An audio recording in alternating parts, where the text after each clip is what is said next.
Le 8 mai 1945, ce sont aussi les premières émeutes en Algérie qui réclament l'indépendance. Et le massacre de plusieurs milliers d'Algériens commença dans le Constantinois, à Sétif.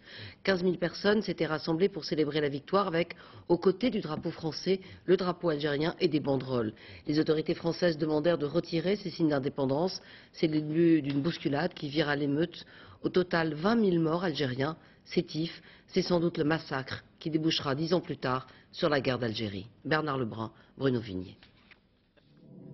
Voici quelques très rares images d'archives de la répression des manifestations dans le Constantinois, diffusées aujourd'hui par la télévision algérienne.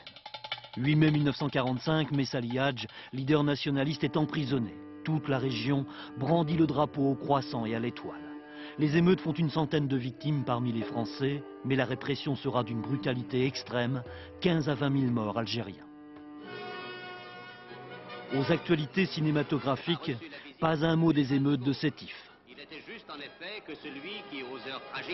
À cette époque, en France, on est très colonial. On dit encore que la France est un pays de 100 millions d'habitants avec son empire. Seul geste de la métropole après-guerre, Paris renvoie en Algérie avec les honneurs les corps de ses soldats d'outre-mer. Les pionniers de l'indépendance algérienne, Messali Hadj, tout comme Ferhat Abbas, député de Sétif, ont compris. Les Algériens, malgré leur contribution à la victoire, ne seront jamais français.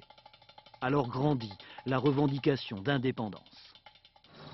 Aujourd'hui à Alger, à la une de la presse, Michel Barnier, le ministre des Affaires étrangères, parle d'une tragédie inexcusable. Et c'est la première fois qu'un membre du gouvernement français s'exprime ainsi à propos de Sétif. Deux nations, un demi-siècle plus tard, essaient de tourner cette page pour essayer d'affronter les défis de l'avenir, du futur. Une reconnaissance qui est le prix de la réconciliation. Paris et Alger ont pour projet dans quelques mois de signer un traité d'amitié.